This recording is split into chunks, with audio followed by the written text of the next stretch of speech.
दोस्तों, ये कहानी पूरी तरह से काल्पनिक है और केवल मनोरंजन के लिए बनाया गया है। और इस कहानी में किसी भी व्यक्ति, नाम, उत्पाद या वास्तविकता का अपमान नहीं किया गया है। अगर आप लोग हमारे प्राइम नॉवल चैनल पर नए हैं तो वीडियो को लाइक और चैनल को सब्सक्राइब जरूर करें, ताकि हम आप तक ऐसी वीडियो पहुंचाते रहें। अगर कहानी में कोई गलती होती है तो आप हमें कमेंट करें, हम उसे दोबारा अपलोड करेंगे।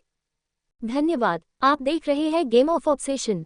ये कहानी आपको पूरी कंप्लीट सुनने को मिलेगी। कहानी का सारांश। अपनी छोटी सी दुनिया में खुद के परिवार और फूलों से प्यार करने वाली नरीन के जिंदगी में आया कविन सरावत नाम का शख्स, जो हर कोशिश करेगा नरीन को अपना बनाने की।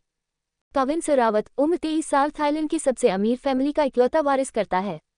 औरतों से बेहद नफरत पर नरीन को करना चाहता है हासिल। लीला, नरीन की बहन, कविन से बदला लेने के लिए कर लेती है उसके पापा से शादी। जिस बात का बदला लेने के लिए कविन करता है मासूम नरीन का इस्तेमाल। अपने बहन के सौतेले बेटे से परेशान होकर रीन छोड़ देती है वो बड़ा सा घर। क्या होगा इस ऑब्सेशन से भरे गेम का नतीजा? क्या ये कवि के लिए सिर्फ एक खेल ही रहेगा या बना बैठेगा नरीन को अपनी जिंदगी? जानने के लिए पढ़िए गेम ऑफ ऑब्सेशन, सिर्फ हमारे YouTube चैनल पर। इस कहानी के ऑथर कल्याणी जी है। अब आगे। एपिसोड 1। पहली मुलाकात। थाईलैंड, पटाया। एक बड़े से गार्डन में इस वक्त बर्थडे पार्टी हो रही थी। अमीर घर के बिगड़े हुए लड़के और लड़कियां ज्यादातर अपनी ही धुन में नाच रहे होते हैं, एंजॉय कर रहे होते हैं। तभी गार्डन के बीचों बीच अपने हाथ में माइक लेकर एक लड़का आता है। दोस्तों, आज की पार्टी के बर्थडे बॉय आ चुका है। Welcome my best friend Kavin Sarawat. उसके इतना कहते ही एंट्रेंस से एक बहुत ही हैंडसम लड़का अंदर आता है। उसको देखकर तो लड़कियों की सांस मानो थम सी जाती है। गोरा रंग, sharp nose, black eyes, fit body, सलीके से सेट किए हुए बाल, 6 फीट हाइट, कुल मिलाकर हद से ज्यादा हैंडसम। पर उस लड़के के चेहरे पर एक छोटी मुस्कान तक नहीं होती। वो सभी लड़कियों को अनदेखा करके अपने दोस्त के पास जाता है। तभी जो लड़का माइक में बोल रहा वो उसको हक करके कहता है, happy birthday Kavin bro, let's enjoy this precious day. उद्धरण। तभी वो लड़का जिसका आज जन्मदिन था वो उसको हक बैक करते हुए कहता है, परम तुम जानते हो ना, मुझे ये सब पसंद नहीं। उसकी बात सुनकर उसका जिगरी दोस्त आसपास देखता है और समझ जाता है कि वो लड़कियों की बात कर रहा है, क्योंकि कवि हद से ज्यादा औरतों से नफरत करता है। परम उसे शांत करते हुए कहता है, चिल कविन, तेरे पास नहीं आएगी कोई भी, और अगर अभी गई तो तू उनको इतना बेइज्जत करेगा कि वो रोते रोते भाग जाएगी। इतना कहकर वो अपनी बत्तीसी दिखा देता है। उद्धरण चिन्ह। तो यही है हमारी कहानी के हीरो कविन सरावत। उम्र 20 साल, हद से ज्यादा गुस्सैल, घमंडी और अपने बाप के पैसों पर ऐश करने वाला अमीर बाप की बिगड़ी हुई औलाद। पर वो लड़कियों को ना पसंद करता था, क्योंकि उसे लगता है लड़कियां पैसों के लिए कुछ भी कर सकती है। वो सब औरतों को अपने पैसों के तले रौंद देना चाहता था। उसके हिसाब से हर औरत पैसों से ही प्यार करती है। हर एक चीज जो इस दुनिया में मौजूद है वो पैसों से खरीद सकता है। उसके ऐसी हरकतें करने के पीछे एक बहुत बड़ी वजह है जो आपको आगे पता चलेगी। कोष्टक। आज तक किसी लड़की ने उसे छुआ तक नहीं था, और अगर कोई कोशिश करती है तो वो उनको जलील करने का एक मौका तक नहीं छोड़ता है। वहीं दूसरी तरफ एक छोटे सा घर जो बहुत सुंदर था। पूरे घर की दीवारों पे फूलों की पेंटिंग्स थी। वो घर हद से ज्यादा सुंदर था, इतना छोटा होने के बावजूद भी। उसी घर में एक लड़की गैलरी में फूलों को पानी डालने के बाद उन्हें प्यार से छूते हुए कहती है, तुम इतने खूबसूरत क्यों हो? क्यों तुम्हें देख मेरे चेहरे पे मुस्कान आ जाती है? क्यों मेरे दिल को इतना सुकून मिलता है? उस लड़की की आवाज इतनी प्यारी और मीठी थी कि हर कोई उस आवाज से एक खिंचाव महसूस करे। तभी उस शांत से घर में एक आवाज आती है, लीला बेटा कहाँ जा रही हो? रीन और लीला की माँ पूछती है लीला से। नरीन, जो कब से प्यार से उन ब्लू लोट्स के पौधों को पानी दे रही थी, अब जाके पीछे मुड़ती है। रेड चेरी लिप्स, गुलाबी गाल, इतने मुलायम के हर कोई बार बार छूना चाहे। गहरी काली आंखें, छोटी सी नाक, काले घने बाल, सच में हद से ज्यादा खूबसूरत। नरीन अपनी माँ के मुंह से ये आवाज सुन पीछे मुड़ती है तो सीढ़ियों पे अपनी बड़ी बहन लीला को इतना सज धज के तैयार हुआ देख थोड़ा परेशान हो जाती है। घर के अंदर आते हुए रीन उदासी से कहती है, आप कहाँ जा रहे हो दीदू? कहीं आप मिस्टर सरावत की पार्टी में तो नहीं जा रहे? उद्धरण चिन्ह। तभी रीन की बहन, जिसका नाम लीला था, वो थोड़े गुस्से में चिढ़ते हुए कहती है, नरेन तू अभी छोटी है, मुझे मत सिखा क्या करना है और क्या नहीं, तू अपनी हद में रह। लीला की बात सुन उनकी माँ शांति से कहती है, बेटा ये क्या तरीका हुआ अपनी छोटी सी ऐसे बात करने का? उद्धरण चिन्ह। अपनी बड़ी बहन की बात सुनकर वो लड़की, जिसका नाम नरेन है, जो हमारी कहानी की हीरोइन है, वो लीला को पीछे से आवाज देते हुए कहती है, प्लीज दीदू रुक जाओ। ठीक है, आप चाह ही रही है तो मैं भी आती हूँ, प्लीज रुक जाइए। नरीन अपना पर्स हाथों में थाम जल्दी से एक बार अपनी माँ की आंखों में देखती है। वो समझ जाती है वो किस हद तक परेशान है उन दोनों के लिए। नरीन बस आंखों से अपनी माँ को बता देती है, मैं हूं ना, कुछ नहीं होने दूंगी। उसकी माँ जिनका नाम सिया है वो भी समझ जाती है अपनी समझदार बच्ची की बात। नरीन बहुत जल्दी में अपनी बड़ी बहन के पीछे निकल जाती है। लीना अपनी छोटी बहन को देखकर गुस्से में कहती है, तुम क्यों आ रही हो रीन मेरे पीछे। हमारी प्यारी नरीन को सब प्यार से रीन बुलाते हैं और हीरो कविन को कवि बुलाते हैं। तभी रीन कहती है, प्लीज देदू आने दो ना, पक्का कोई प्रॉब्लम नहीं होने दूंगी। वो मिस्टर सरावत बहुत गुस्से वाले हैं।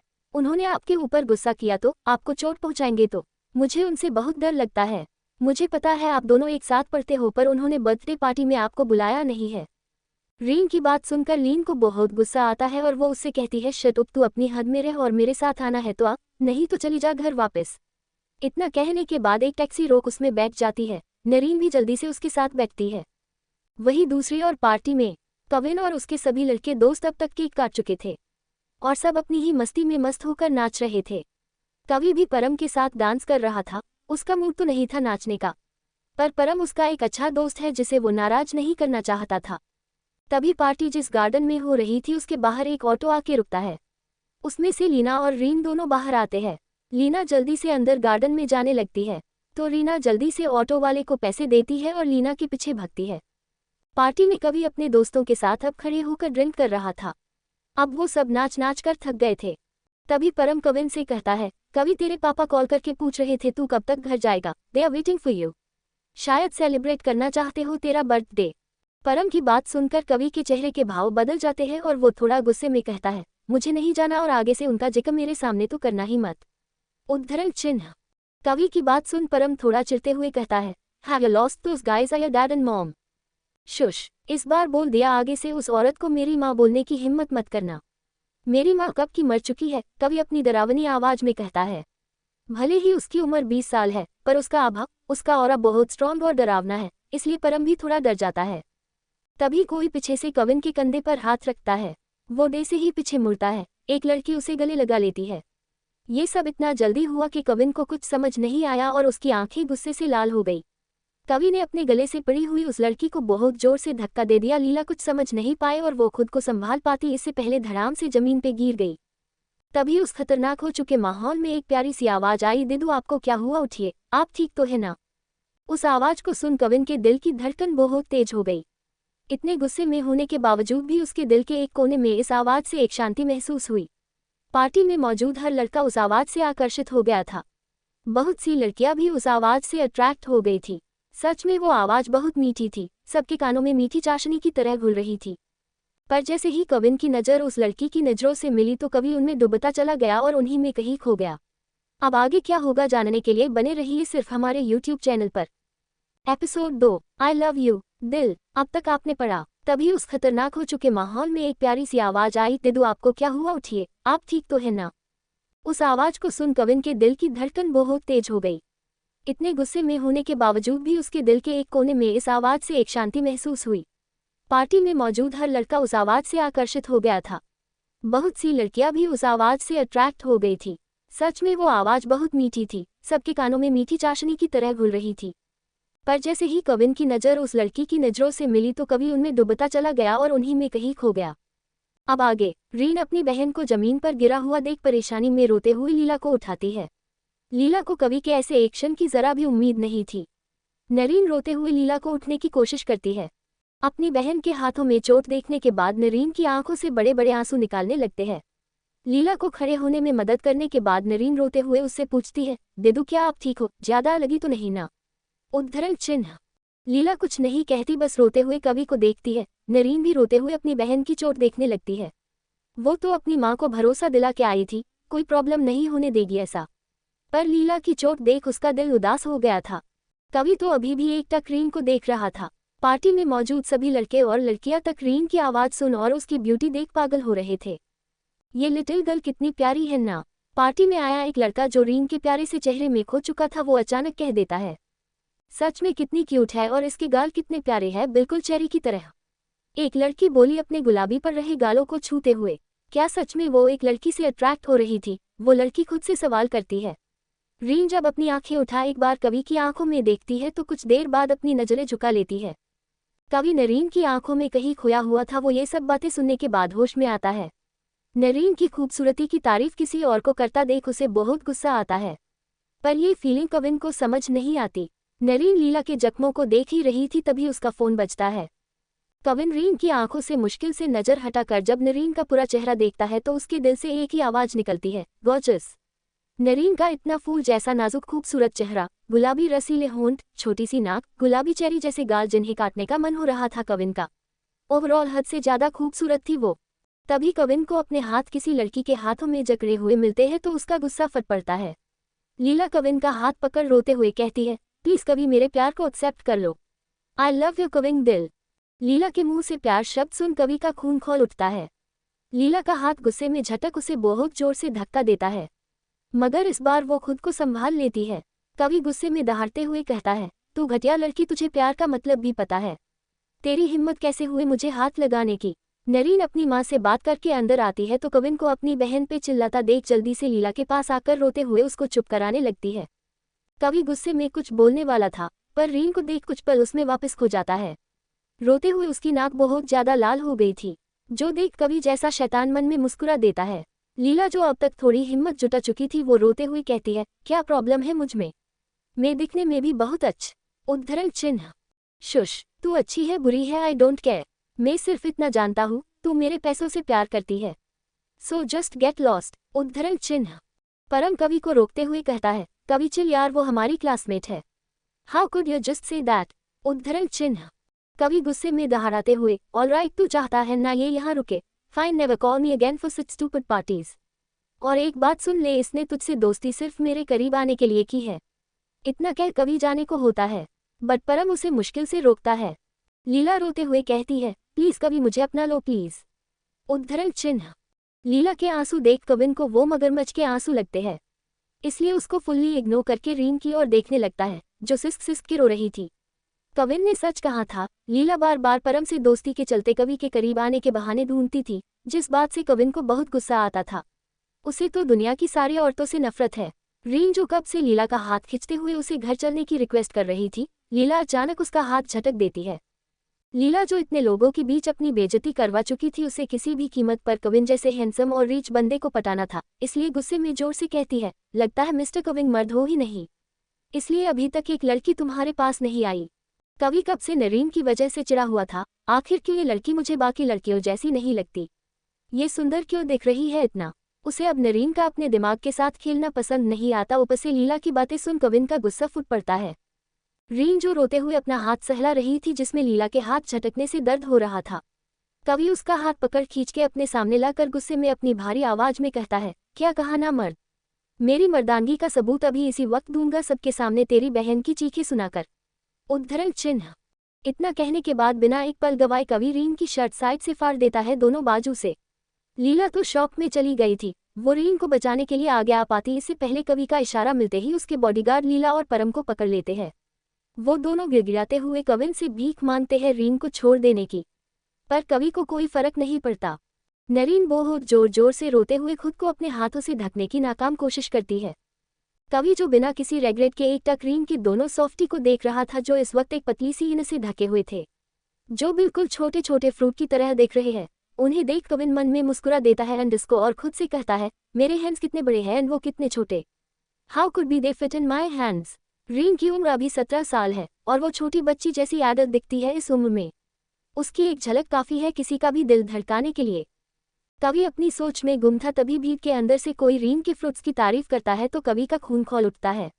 रीन को अपना ब्लेजर पहना एक बार नरीन की रोई हुई लाल आंखों में झांकता है, जिन्हें देख पता नहीं कविन को क्या होता है। वो दहाड़ते हुए लीला से कहता है, देख लड़की, अगर अपनी बहन को सही सलामत देखना चाहती है तो निकल जा यहाँ से।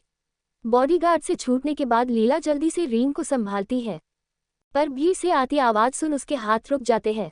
कितनी घटिया लड़की है, अगर कविन सर का मन नहीं बदलता तो बेचारी बच्ची का आज आरपे हो जाता, एक लड़की बोली उदासी से। कन कवि और इसका स्टैंडर्ड मैच नहीं करता, she is not his type. एक लड़का ये बात कहने के बाद जोर जोर से ठहाके मारते हुए हंसने लगता है। लीला ये सब सुन रोते हुए वहां से भाग जाती है। नरीन भी खुद की फिक्र छोड़ बिना एक बार भी कविन की और देखे उस बड़े से गार्डन से जाने लगती है। कविन एकटक नरीन की पीठ को देखते हुए उसके बारे में सोचने लगता है, तभी एक जोरदार चीख सुनाई देती है।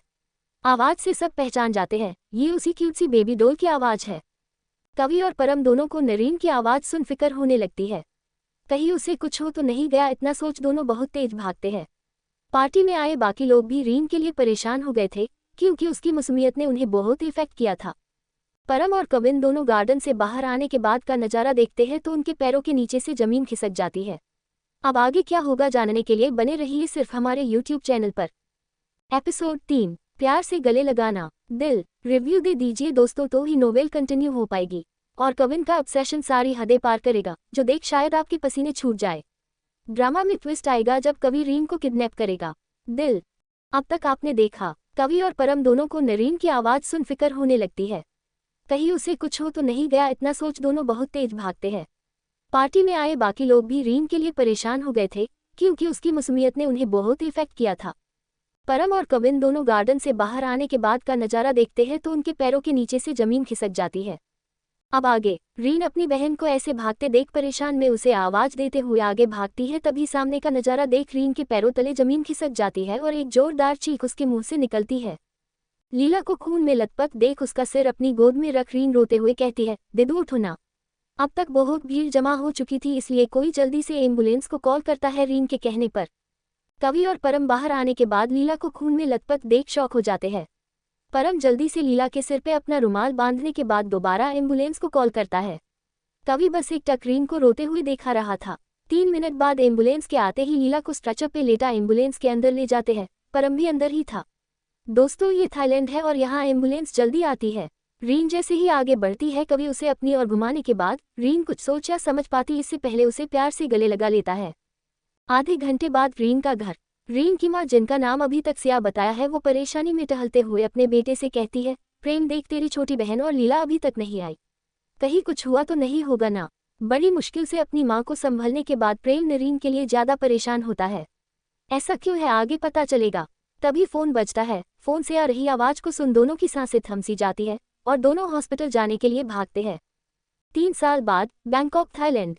एक छोटा पर बहुत प्यारा घर जिसके चारों ओर गार्डन में खूबसूरत फूल मौजूद थे। घर के अंदर एक लड़की खुशी से फूलों को टोकरी में अरेंज करते हुए गाना गुनगुना रही थी।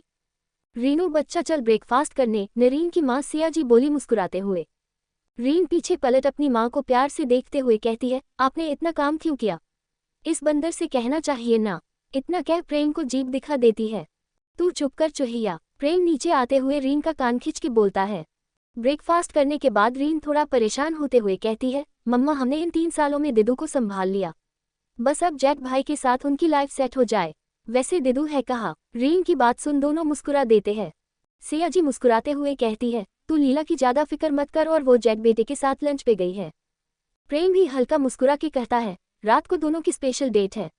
अपनी बड़ी बहन के लिए रीन बहुत खुश हो जाती है। 3 साल के अंदर बहुत कुछ बदल गया था। वो लोग पटाया से बैंकॉक शिफ्ट हो चुके हैं 2 साल पहले और उनकी जिंदगी भी अब बहुत खुशी खुशी कट रही थी। लीला का इतना भयानक एक्सीडेंट होने के बावजूद भी वो अब ठीक है और 5 दिन बाद उसकी शादी है, जिसके लिए रीन बहुत एक्साइटेड है। सबसे खास कोई चीज़ इन 3 सालों में बदल चुकी है तो वो है रीन की खूबसूरती। 3 साल पहले एक 17 साल की बच्ची में और आज की नरीन में बहुत बदलाव हुए हैं। रीन बच्ची से एक बला बन चुकी है जिसे देखकर कोई पागल हो जाता है। उसका बदन और भी आकर्षक हो चुका है। रीन अपनी माँ को प्यार से गले लगाने के बाद अपने भाई के पास जाती है, पर प्रेम जल्दी से ऊपर कमरे में चला जाता है, जिस बात से सियाजी और रीन चौंक जाती है। प्रेम का इतना अजीब बिहेव उन्हें समझ नहीं आता। Flower shop. रीन गाना गुनगुनाते मुस्कुराते हुए फ्लोवर अरेंज कर रही थी। रीनू, बच्चा तुझे फूलों से इतना प्यार क्यों है? एक लड़का पूछता है जो रीन को अपनी छोटी बहन मानता है। रीन मुस्कुराते हुए फूलों को हल्के हाथों से छूते हुए कहती है, ये बहुत नाजुक है, बिल्कुल मेरी प्यारी माँ की तरह, इसलिए ये मुझे बहुत प्यारे है। अपना जवाब मिलते ही सब मुस्कुरा देते हैं। तभी उस शांत माहौल में एक आवाज आती है, एक्सक्यूज मी, मैं नरीन जी से मिल सकता हूँ? उस आदमी की बात सुन रीन उसकी प्रॉब्लम जानने के बाद जल्दी से अपने दोस्तों को कल मिलेंगे इतना कह उस आदमी के साथ निकल जाती है। Case cafe. रीन अंदर आते हुए पूरे कैफे को देखती है जिसकी आज ओपनिंग सेरेमनी थी। खिड़की के पास खड़े आदमी की ओर इशारा करने के बाद वो लड़का चला जाता है जो रीन को यहाँ लेकर आया था। उस आदमी की बैग देखकर अंदाजा लगाया जा सकता है वो बहुत हैंडसम होगा, पर रीन को कोई फर्क नहीं पड़ता। अपना गला तर करते हुए रीन अपनी प्यारी आवाज में पूछती है, sir is there any problem regarding this decoration? Sir, क्या इस डेकोरेशन में कोई खराबी है? 3 साल बाद वही प्यारी सी आवाज सुन कवि की आंखें गहरी हो जाती है। अपने धड़कते दिल को संभालते हुए वो पीछे मुड़ता है। रीन को अपने सामने देख कविन उसकी आंखों में खो जाता है। रीन की आंखों उसके चांद से खूबसूरत चेहरे को निहारने के बाद कवि एक बार उसे ऊपर से नीचे तक देखता है। वापस रीन की मासूम आंखों में झांकते हुए वो उस दिन के ख्यालों में खो जाता है। 3 साल पहले कवि रीन को गले लगा उसे शांत कराते हुए कहता है, shush, don't cry little girl. उद्धरण चिन्ह। रीन बहुत शौक हो चुकी थी कवि की हरकत देख। आज तक उसने किसी लड़के को अपने इतने करीब नहीं आने दिया था। कवि को खुद से दूर करने के बाद रीन रोते हुए कहती है, जाने दीजिए हमें। इतना कह बिना कवि की ओर देखे परम के साथ चली जाती है। कवि अपने हाथ को देखते हुए खुद से कहता है, लिटिल गर्ल, आज के बाद दिखाई मत देना, otherwise I will catch you in my prison. इतना कह एक शैतानी मुस्कान मुस्कुराता है, जिसे देख सारे बॉडीगार्ड डर से कांपने लगते हैं। कुछ तो हलचल महसूस हो रही थी कवि को अपने दिल में, मगर अपने सभी ख्याल झटक उस दिल में जलने वाली मोहब्बत की चिंगारी को बुझा देता है। प्रेजेंट। रीन कवि को खुद को ऐसा घूरता पाके उसे अच्छा नहीं लगता। सर, डेकोरेन में कोई प्रॉब्लम है क्या? रीन लखड़ाती आवाज में पूछती है। कवि रीन की आवाज सुन होश में आते हुए अपनी भारी आवाज में कहता है, ग्रीन कलर के फूल हटाओ, वो मेरी आंखों में चुभते हैं। रीन कुछ नहीं कहती, बस अपनी गर्दन हिला देती है और साइड में जाकर अपने दोस्तों को कॉल करने लगती है हेल्प के लिए। कवि इन 3 सालों में और ज्यादा सक्सेसफुल हो चुका था, साथ ही बहुत हैंडसम भी। थाईलैंड की मैक्सिमम औरतों का प्रिंस चार्मिंग था वो, पर आज तक उसने किसी लड़की का नाम तक अपने मुंह तक आने नहीं दिया, तो लड़की दूर की बात है। कवि बिना कुछ कहे अपने असिस्टेंट को कॉल लगाते हुए एक बार आंख भर के रीन की ओर देखने के बाद वहां से निकल जाता है। रीन डेकोरेशन वापस सही करते हुए खुद से कहती है, ये कितने खड़ूस है। ग्रीन कलर किसकी आंखों में चुभता है भला? ग्रीन कलर से तो आंखों को शांति मिलती है। कवि की डरावनी बातें याद कर रीन डरते हुए अपना काम पूरा करती है अपने दोस्तों के साथ। रीन सब काम खत्म करने के बाद रात को घर पहुंच खाना खाने के बाद अपनी मां को दवाई खिलाकर कमरे में जा रही थी, तभी कोई शख्स उसके मुंह पर हाथ रख जबरदस्ती बाजू वाले कमरे में ले जाता है। कौन है वो शख्स जिसने रीन के साथ ये हरकत की? क्या कवि भूल जाएगा रीन को या किस्मत खेलेगी कोई खेल? कैसा रहेगा कवि का जुनून रीन के लिए? जानने के लिए सुनते रहिए गेम ऑफ ऑब्सेशन, सिर्फ हमारे YouTube चैनल पर। Episode 4, Sarawat mansion. Guys please review दे देना स्टोरी पसंद आए तो, क्योंकि स्टोरी बहुत इंटरेस्टिंग होगी जब रीन कविन की सौतेली मासी बनेगी। एक ही घर में रहने के बाद कवि उसे बहुत परेशान करेगा, जो बात वो किसी को बता नहीं पाएगी। रीन सब काम खत्म करने के बाद रात को घर पहुंच खाना खाने के बाद अपनी मां को दवाई खिलाकर कमरे में जा रही थी, तभी कोई शख्स उसके मुंह पर हाथ रख जबरदस्ती बाजू वाले कमरे में ले जाता है। अब आगे कमरे में लाने के बाद वो इंसान रीन को नीचे उतारने के बाद अपना हाथ जल्दी से उसके मुंह पर रख देता है ताकि वो चिल्ला ना पाए। अपने सामने खड़े लड़के को देख रीन की आंखें फैल जाती है। सामने खड़ा हैंडसम लड़का थोड़ा चित्ते हुए कहता है, रीन की बच्ची, मुझे नहीं पहचान पाई तू? इतना कह धीरे धीरे अपना हाथ रीन के होठों से हटाने लगता है। नकुल के बच्चे, तुमने डरा दिया मुझे, और इतनी रात को ऐसे चोरों की तरह क्यों आया है? रीन झल्ला के कहती है। रीन का गुस्सा होना जायज है, नकुल उसका बेस्ट फ्रेंड होते हुए बिना कुछ बताए 10 दिन से गायब था। ऐसे ही थोड़ी देर दोनों बातें करते हैं। नकुल को घर भेजने के बाद रीन वक्त देखते हुए खुद से कहती है, दिदू को इतना वक्त क्यों लग रहा है? उद्धरण चिन्ह।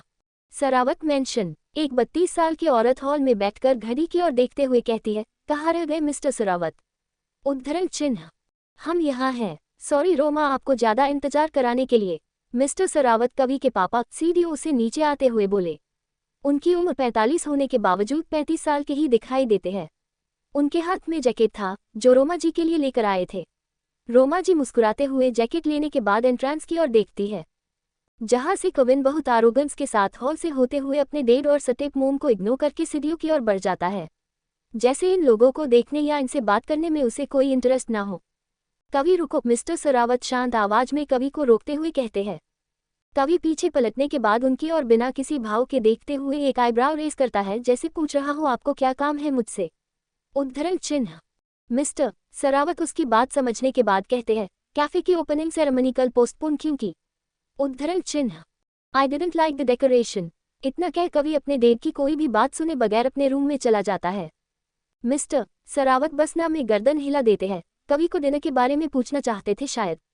रोमा को कवि के रखे बिहेव की वजह से रोता देख उन्हें शांत करवाने के बाद डिनर के लिए निकल जाते हैं। होटल। लीला और उसका मंगेतर दोनों प्यार से बातें करते हुए खाना खा रहे थे। लीला अब तक कवि को पूरी तरह से भूल चुकी है, बस अब जैक के साथ शादी के बाद उसकी फैमिली पूरी हो जाएगी, इतना सोच लीला खुश हो जाती है। जैक मुस्कुराते हुए लीला से कहता है, लीला एक बात पूछूं? लीला बस हमें गर्दन हिला देती है। अपने होने वाले पति की नजरों की तपिश उससे बर्दाश्त नहीं हो रही थी। लीला को इतना शर्माते देख जैक मुस्कुराते हुए पूछता है, मेरी छोटी लीला प्रिंसेस कब आएगी बेबी? प्रोसेस तो हम कर चुके हैं, रिजल्ट का वेट कर रहा हूँ। इतना कह हिकाय विंकिंग फेस करता है। जैक की इतनी बेशर्मी भरी बातें सुन लीला के गाल लाल हो जाते हैं। कुछ देर बाद दोनों बाइक पे बातें करते हुए अपनी मंजिल की ओर निकल पड़ते हैं, इस बात से अनजान की किस्मत कितना बड़ा खेल खेलने वाली है उनके साथ। कार में मिस्टर सरावत गाड़ी चलाते हुए रोमा जी के साथ फ्लर्ट करते हुए कहते हैं, आज आप बहुत खूबसूरत दिख रही है रोमा। रोमा जी बस हल्का मुस्कुरा देती है। ड्राइवर गाड़ी नहीं चलाता है जब रोमा जी साथ होती है। मिस्टर सरावत को बर्दाश्त नहीं है कोई उनकी बीवी की खूबसूरती तारे। पापा इतने पॉसेसिव है तो बेटा कितना होगा। सरावत मेंशन। कवि अपने बड़े से मास्टर बेडरूम में टहलते हुए खुद से कहता है, क्यों तुम्हारा चेहरा मेरे दिमाग में अपनी जगह बना रहा है लड़की। रीन के ख्यालों में कवि के दिमाग पे अपना काबू जमाया हुआ था, जिस वजह से कवि को अब गुस्सा आने लगता है। कवि गुस्से में सोने की कोशिश करता है। कुछ देर बाद किसी की भारी सांसें अपनी खुले सीने के ऊपर महसूस कर कवि अपनी आंखें खोलता है। रीन को अपने बेड पर देख कवि शॉक होता है, पर तभी उसकी नज़र रीन के कांपते हुए गुलाबी होठों पे पड़ती है, जिन्हें देख कवि का गला सूखने लगता है। रीन कुछ कह पाती या भाग पाती इससे पहले कवि उसे अपने नीचे पलट बिना वक्त गवाए रीन के नाजुक होंठों पे अपने सख्त होंठ रख देता है। रीन के होठ कवि को दुनिया की सबसे ज्यादा मीठे लगते हैं। कवि का बस चलता तो रीन के होठों को खा जाता।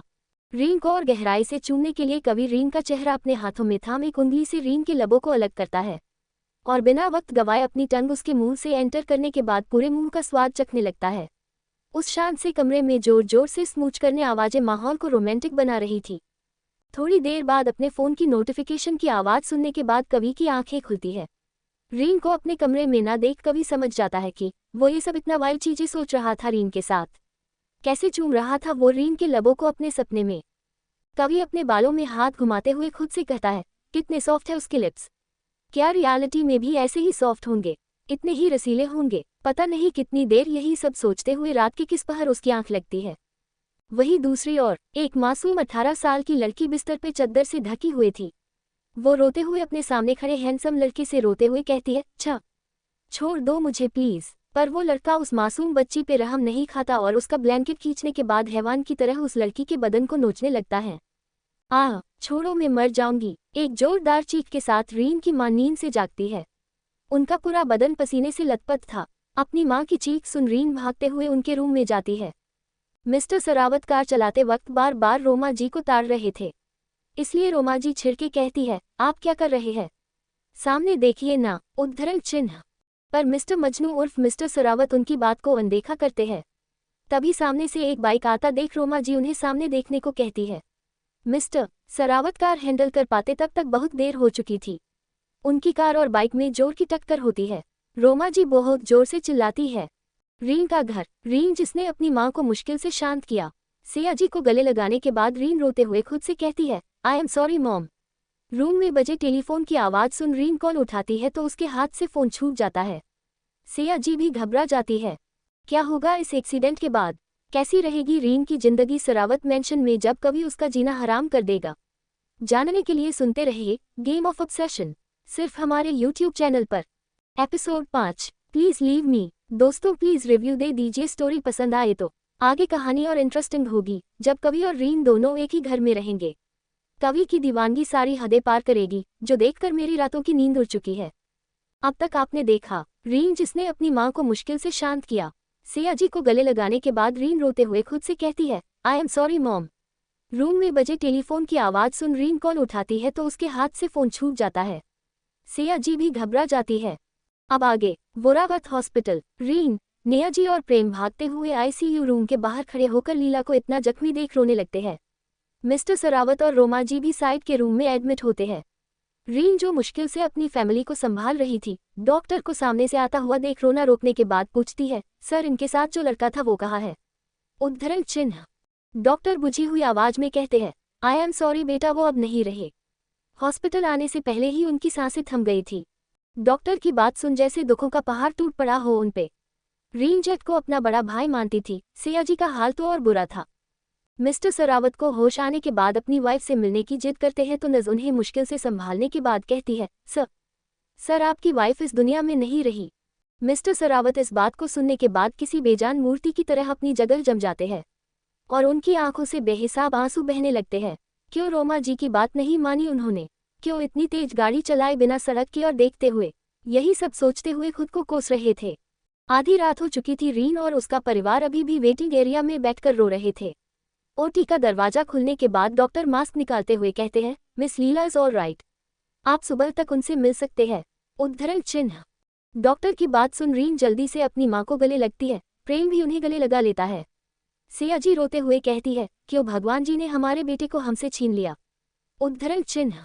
वही दूसरी ओर मिस्टर सरावत रोमा जी की डेड बॉडी को देख रोते हुए कहते हैं, हाँ, हमें माफ कर दीजिए रोमा, वो बहुत रो रहे थे, उनसे बोला तक नहीं जाता। अगली सुबह रीन और पूरी फैमिली लीला के वार्ड में उससे बातें करते हुए जैक की मौत हो चुकी है ये बात छिपाते हैं। अभी तो ठीक हुई है, क्या पता ये सदमा बर्दाश्त न कर पाए तो। लीला को हेल्थी सूप पिलाने के बाद रीन दवाई देती है। मिस्टर सरावत का असिस्टेंट कहता है, सर आपकी कार से जिनका एक्सीडेंट हुआ है उसमें एक लड़के की डेथ हो चुकी है और लड़की हॉस्पिटल में है। उद्धरण चिन्ह। मिस्टर सरावत अपने असिस्टेंट की बात सुन अपनी जगह जम जाते हैं। आधे घंटे बाद लीला के वार्ड में पहुंच उसे सोया देख मिस्टर सरावत रोते हुए माफी मांगने के बाद रोमा जी की लाश के पास जाते हैं। रीन अपनी माँ से कहती है, माँ मैं खाना लेकर आती हूँ। सिया जी का मन तो नहीं था कुछ खाने का, पर रीन के लिए मान जाती है। जब तक सिया जी नहीं खाती है रीन खाने को हाथ तक नहीं लगाती है।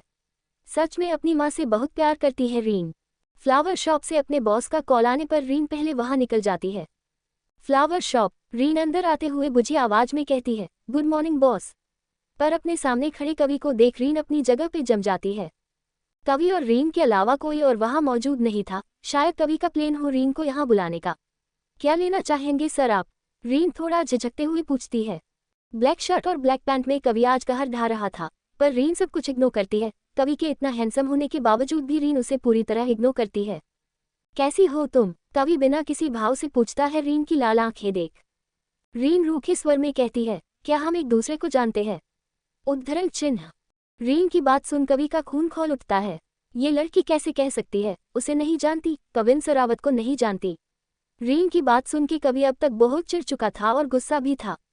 कवि रीन का हाथ पकड़ उसे दीवार और अपने बीच में फंसा के रीन के करीब जाते हुए कहता है, क्या कहा मुझे नहीं जानती? फिर थोड़ा चिढ़ते हुए अपना गुस्सा निकालने के लिए कहता है, और वो तुम्हारी लालची बहन, कोई अमीर आदमी फंसाया या नहीं उसने? उद्धरण चिन्ह। कवि के मुंह से अपनी जान से प्यारी बहन के बारे में ऐसी बातें सुन रीन को गुस्सा आता है। मेरी दिदू अपनी लाइफ में बहुत खुश है। एक शख्स है उनकी जिंदगी में जो अपनी जान से ज्यादा प्यार करता है उन्हें। अपनी बात कहते कहते रीन रुक जाती है। कैसे भूल गई वो उसका जैक भाई तो अब इस दुनिया में नहीं है। रीन के होठों को अपने इतने करीब देख कवि का उन्हें खा जाने का मन करता है।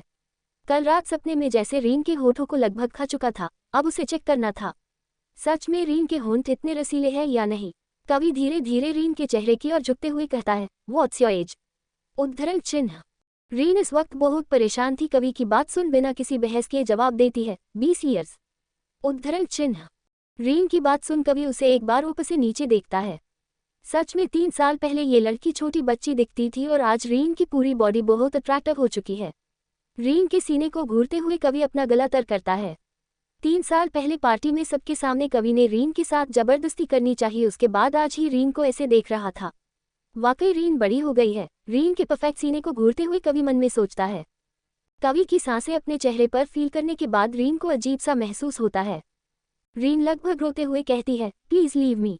कवि अभी भी एक टक रीन के प्यारे से चेहरे को घूर रहा था। न रीन का एक दोस्त आवाज देता है। रीन जल्दी से कवि का हाथ झटक दूसरी ओर भाग जाती है। कितना वक्त गुजर गया है। 3 साल बाद रीन का नाम पता चलता है कवि को। रीन मतलब डेलिकेट, नाजुक, छुई मुई। इतना खुद से कह कवि मुस्कुरा देता है। फ्लावर शॉप ने निकलते वक्त कवि एक बार रीन की ओर देखता है जो एक लड़की से बात करते हुए अपना काम जल्दी जल्दी में कर रही थी। अपने असिस्टेंट लकी का कॉल आता देख कवि जल्दी से अपनी कंपनी निकल जाता है। वोरावत हॉस्पिटल। रोमा जी के वार्ड में उनकी छोटी बहन और भाई उन्हें गले लगाकर रो रहे थे। मिस्टर सरावत खुद को कोसते हुए कहते हैं, सब मेरी वजह से हुआ। उद्धरण चिन्ह। उनकी बात सुन रोमा जी का छोटा भाई रेन कहता है, आपकी कोई गलती नहीं है सर, सब हालातों की गलती है। मिस्टर सरावत और रेन मिलकर मीरा को संभालते हैं।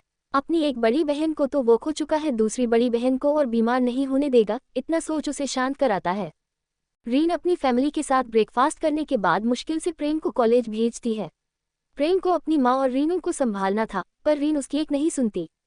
केज इन डिस्ट्रिज। कवि अपने बड़े से केबिन में बैठे एक ग्लास विंडो से थाईलैंड का नजारा देख रहा था, तभी असिस्टेंट को गेट नॉक करते सुन कम इन उद्धरण चिन्ह। लकी को अंदर आता देख कवि हाथों से ही अपनी बात बोलने का इशारा करता है। सर कल रात ग्रेट बॉस और मैडम का एक्सीडेंट हुआ, जिसमें रोमा मैम नहीं बच पाई। लकी थोड़ा उदासी से कहता है, पर उसकी बात सुन कवि कुछ रिएक्ट नहीं करता, जैसे उसने सुना ही ना हो। हॉस्पिटल। वेंडिंग मशीन के पास जाते हुए रीन खुद से कहती है, ये मिस्टर कविन सरावत क्यों आए हैं हमारी जिंदगी में दोबारा। 3 साल पहले कवि ने उसके साथ सबके सामने जबरदस्ती करनी चाहिए थी, जो बात याद कर रीन का पूरा बदन कांप जाता है। हमेशा एक लड़के को वेंडिंग मशीन को बुरी तरह पिटता देख रीन जल्दी से आगे जाकर देखती है तो अधूरे कॉइन्स की वजह से उस लड़के का सामान अंदर फंस चुका था। अपनी जेब से कॉइन मशीन में डालते ही सॉफ्ट ड्रिंक की केन रीन के हाथों में गिरती है। रीन पीछे पलटते हुए कहती है, जी आपकी सॉफ्ट ड्रिंक लीजिए। उद्धरण चिन्ह। अब जाकर वो लड़का रीन के खूबसूरत चेहरे का दीदार करता है। रीन का प्यारा सा चेहरा देख, उसकी वो मासूम आंखें, बच्ची जैसे नाजुक से गाल, गुलाबी सॉफ्ट होंठ और रीन की मासूमियत देख रेन का दिल जोर जोर से धड़कने लगता है। रेन बहुत हैंडसम है, बहुत सी लड़कियां उसके पीछे पड़ी है, पर आज तक किसी लड़की को देख उसका दिल नहीं धड़का। कैन प्लीज टेक दिस, रीन हल्का मुस्कुराते हुए कहती है। रेन अपने कांपते हाथों से ड्रिंक लेता है, पर रेन की मुलायम उंगलियों का एहसास अपनी उंगलियों फील करता है तो रेन किसी और दुनिया में पहुंच जाता है। थाईलैंड में किसी को रेस्पेक्ट देने के लिए खून कवि ऐसा कहते हैं। रेन को खुद को ऐसे घूरता पाकर रीन नकली मुस्कान देते हुए कहती है, ओ कन बाय। रीन को जाते हुए देख रेन अपने हाथ को चूम लेता है जहां रीन की फिंगर टच हुई थी। रेन खुद से कहता है, मिस एंजल आई होप आपसे मुलाकात जल्द ही होगी। रेन अपने बालों में हाथ फिराते हुए हल्का मुस्कुरा देता है। मोहब्बत होने को सालों भी लग जाते हैं, पर कभी कभी सिर्फ एक पल काफी होता है किसी को इबादत का जरिया बनाने के लिए। शायद यही वो पल है रेन की जिंदगी का। क्या हो रही है रेन के दिल में मोहब्बत की शुरुआत?